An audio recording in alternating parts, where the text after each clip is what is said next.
నమస్తే. సామాన్యుడి చేతిలో సామాజిక అస్త్రం నంబర్ 1 న్యూస్కి స్వాగతం. నేను రవీంద్ర. తెలంగాణలో రాజకీయాలు కాస్త హీట్ ఎక్కాయనే చెప్పాలి. ఒక పక్కన వర్షాలు పడుతున్నాయి, అంతా కూడా వాతావరణం పూర్తిగా భిన్నంగా ఉంది. కానీ రాజకీయంగా మాత్రం హాట్గానే ఉంది.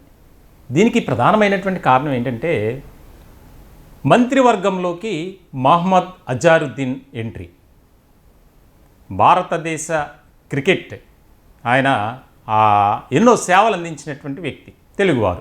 అజారుద్దీన్ను ఆగమేఘాల మీద మంత్రివర్గంలోకి తీసుకోవడానికి కారణాలు ఏంటి, అది ఫస్ట్ పాయింట్.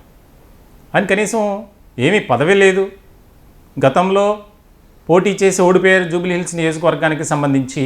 మరి ఎందుకు అంత త్వరితగతిన ఆయన విషయంలో హైకమాండ్ ఆ నిర్ణయం తీసుకున్నారు? ఆ నిర్ణయం అంటే మంత్రివర్గంలోకి. దీనికి రకరకాల కాలిక్యులేషన్స్, మరెన్నో చాలా లెక్కలు ఉన్నాయి దానికి. అదేంటంటే మేము చేసినటువంటి పరిశీలనలో ఒక కీలకమైనటువంటి అంశం బయటపడింది. అదేంటంటే త్వరలోనే జూబ్లీ హిల్స్ నియోజకవర్గానికి సంబంధించి ఉప ఎన్నిక జరగబోతుంది. మాగంటి గోపీనాథ్ సిట్టింగ్ ఎమ్మెల్యే గులాబీ పార్టీ నుంచి ఆయన అకాల మరణంతో అక్కడ ఎన్నిక అనివార్యమైంది.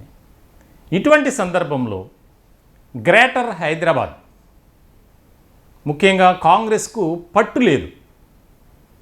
ఇలాంటి క్రమంలో సికింద్రాబాద్ కంటోన్మెంట్కి సంబంధించి జరిగిన ఉప ఎన్నికలో కాంగ్రెస్ అభ్యర్థి విజయం సాధించారు.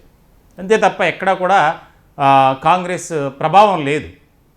ఇటువంటి సందర్భంలో జూబ్లీ హిల్స్ని అంత టార్గెట్గా ఎందుకు తీసుకున్నారు అనేది ఒక ప్రశ్న. జూబ్లీ హిల్స్ నియోజకవర్గంలో జరిగే ఉప ఎన్నికకు సంబంధించి కాంగ్రెస్ అభ్యర్థి నవీన్ యాదవ్ విజయం కోసం తహతహలు ఆడుతున్నారు. ఖచ్చితంగా విజయం సాధిస్తారు. అయితే ఎక్కడో ఒక చోట కాస్త భయం, అనుమానం, ఆందోళన అన్నీ కూడా ఉన్నాయి.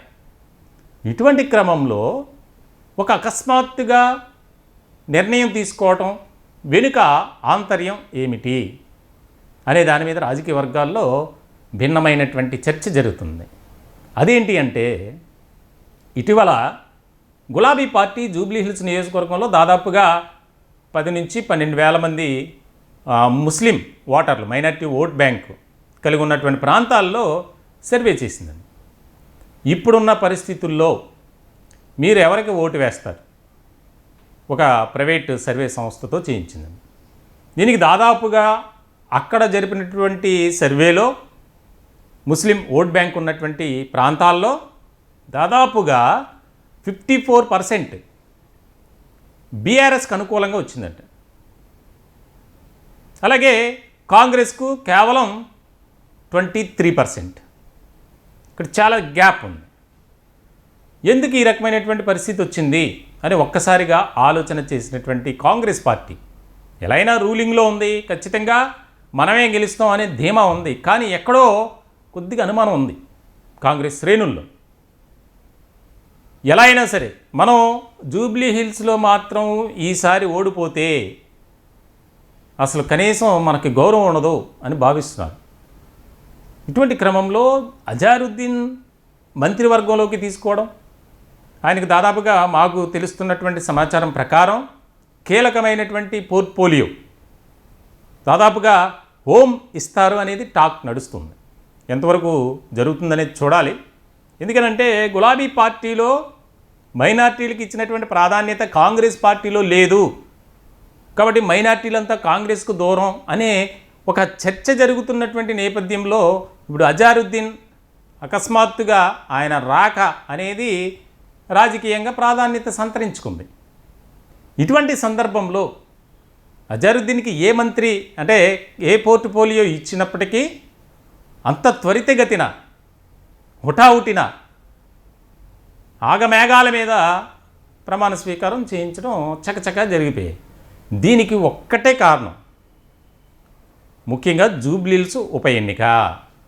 జూబ్లీ హిల్స్ ఉప ఎన్నికలో మైనార్టీ ఓట్ బ్యాంక్ను మనం టర్న్ చేసుకోవాలి. ఇంకోటి ఏంటంటే ఎంఐఎం పోటీల్లో లేదు ఈసారి, కానీ పార్టీ నుంచి ఎవరో ఒకరికి సపోర్ట్ ఉంటుంది. ఇటువంటి సందర్భంలో ఇక్కడ అజారుద్దీన్ను మంత్రివర్గంలోకి తీసుకోవడం ద్వారా మైనార్టీలంతా కాంగ్రెస్ పార్టీపై కాస్త అభిమానంతో ఉంటారు అనేది. దాదాపుగా ఇప్పటి వరకు చూసిన జరిగినటువంటి పరిణామాల నేపథ్యంలో కనుక మనం పరిశీలిస్తే మైనార్టీలు గులాబీ పార్టీకే సపోర్ట్ చేశారు ఇప్పటి వరకు. కానీ ఇప్పుడు ఆ పరిస్థితులు ఉంటాయా అంటే అంతంత మాత్రమే అంటున్నారు రాజకీయ విశ్లేషకులు. ఇటువంటి తరుణంలో ఇలా చర్చ జరుగుతున్నటువంటి నేపథ్యంలో అజారుద్దీన్ రాకతో ఒక్కసారిగా తెలంగాణ రాష్ట్రంలో రాజకీయాలు మరింత వేడి పుట్టించాయి. మొత్తానికైతే కాంగ్రెస్ అభ్యర్థి నవీన్ యాదవ్ జూబ్లీహిల్స్లో జరిగే ఉప ఎన్నికకు సంబంధించి ఖచ్చితంగా ఆయన స్వల్ప మెజార్టీతోనే గెలుస్తారు అనే ఒక ప్రచారం జరుగుతున్నటువంటి నేపథ్యంలో రెండో పొజిషన్లో బీఆర్ఎస్ పార్టీ నుంచి మాగంటి గోపీనాథ్, ఆయన భార్య సునీత ఉంటారు. భారతీయ జనతా పార్టీ నుంచి దీపక్ రెడ్డి. ఇక ఆయన భారతీయ జనతా పార్టీ పాత్ర ఏంటి అనేది మనం ఇక్కడ ఒక పాయింట్ మాట్లాడుకోవాలి. గతంలో జరిగినటువంటి ఎన్నికల్లో సెకండ్ పొజిషన్లో కాంగ్రెస్ పార్టీ ఉంటే థర్డ్ పొజిషన్లో బీజేపీ ఉంది. ఇప్పుడు కూడా అదే పరిస్థితి ఉంటుంది. ఖచ్చితంగా భారతీయ జనతా పార్టీకి థర్డ్ పొజిషన్ వస్తుంది. ఎందుకంటే అంతంత మాత్రంగానే ఉంది. సో ఇటువంటి క్రమంలో ఇక్కడ నవీన్ యాదవ్ను గెలిపించుకోవాలి. ఇంకొక కీలకమైనటువంటి అంశం, ఒక్కసారిగా అజారుద్దీన్ రాకతో నవీన్ యాదవ్ చిన్న శ్రీశైలం యాదవ్ కుమారుడు, ఆయన వర్గీయుల్లో ఆందోళన మొదలైంది. జూబ్లీహిల్స్ నుంచి గెలిచేటువంటి వారు ఏదైతే అభ్యర్థిగా ప్రకటించక ముందు కాంగ్రెస్ పార్టీ నుంచి ఒక మాట వినిపించింది.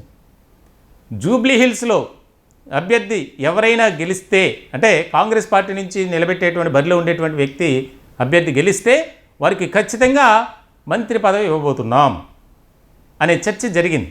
ఇప్పటికీ జరుగుతుంది. ఇటువంటి సందర్భంలో అజారుద్దీన్ మంత్రివర్గంలోకి తీసుకున్నారు కదా, ఇంకా మనకు అవకాశం ఉండదేమో అనే ఒక చర్చ. కానీ అవకాశం ఉంటుంది. ఇంకొక ఇద్దరిని తీసుకునే అవకాశం ఖచ్చితంగా ఉంది. నవీన్ యాదవ్ గెలిస్తే ఆయన మంత్రిగా బాధ్యతలు స్వీకరిస్తారు. ఇది జరిగి తీరుతుంది చూడండి. ఇటువంటి క్రమంలో అజారుద్దీన్ను కేవలం మైనార్టీ ఓట్ బ్యాంక్, అలాగే ఆయన అభిమానించేటువంటి వారు ఉన్నారు. ఇలాంటి క్రమంలో ఆయన మరింతగా పార్టీకి ఆయన సేవలు మనం వినియోగించుకోవాలి. సౌమ్యుడు, వివాదరహితుడు, ఆయన ఎవరికి కూడా హాని తలపెట్టేటువంటి వ్యక్తి కాదు మహమ్మద్ అజారుద్దీన్. చాలా సింప్లిసిటీగా ఉంటారు.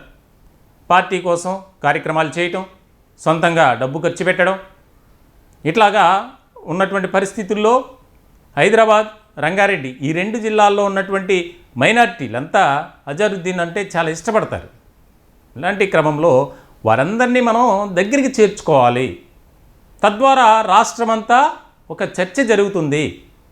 మైనార్టీలపై కాంగ్రెస్ పార్టీ ఒక మంచి అభిప్రాయంతో ఉంది, ప్రాధాన్యత ఇస్తుంది అనేది ఒకటి మెసేజ్ వెళ్తుంది. తద్వారా మనం ఈజీగా జూబ్లీహిల్స్ ఉప ఎన్నికలో విజయం సాధించవచ్చు అనేది ఒకటి కాంగ్రెస్ హైకమాండ్ భావించినటువంటి అంశం. దీనికి సంబంధించి పూర్తి స్థాయిలో రేవంత్ రెడ్డికి పూర్తి బాధ్యతలు అప్పగించారు. ఆ సందర్భంలోనే ఇంకొక ముఖ్యమైనటువంటి విషయం ఏంటంటే మహమ్మద్ అజారుద్దీన్ రేవంత్ రెడ్డికి చాలా దగ్గరగా ఉండేటువంటి వ్యక్తి, సన్నిహితుడనే ముద్ర ఉంది. ఇవన్నీ కలిసి వచ్చినటువంటి అంశాలు. ఎందుకంటే ఇప్పటికే కాంగ్రెస్ పార్టీలో నేనంటే నువ్వంటే సీనియర్, నేను సీనియర్, నువ్వు సీనియర్, ఇట్లాంటి ప్రచారం జరుగుతుంది. దాని అందరికీ ఫుల్ స్టాప్ పెట్టారు గతంలో. ఇప్పుడు మళ్ళీ కూడా నాకు మంత్రి పదవి కావాలి అని కొంతమంది క్యూ లైన్లో ఉన్నారు. వారందరినీ పక్కన పెట్టి అజారుద్దీన్ను మంత్రివర్గంలోకి తీసుకోవడం ద్వారా ఒక కీలకమైనటువంటి చర్చ జరుగుతుంది. ఖచ్చితంగా జూబ్లీహిల్స్ ఉప ఎన్నికలో దీని ప్రభావం అయితే ఉండబోతుంది. ఈ టాపిక్పై మీ విలువైనటువంటి అభిప్రాయాలను కామెంట్ రూపంలో తెలియజేయండి. దయచేసి మా ఛానల్ని సబ్స్క్రైబ్ చేసుకోండి. Thank you.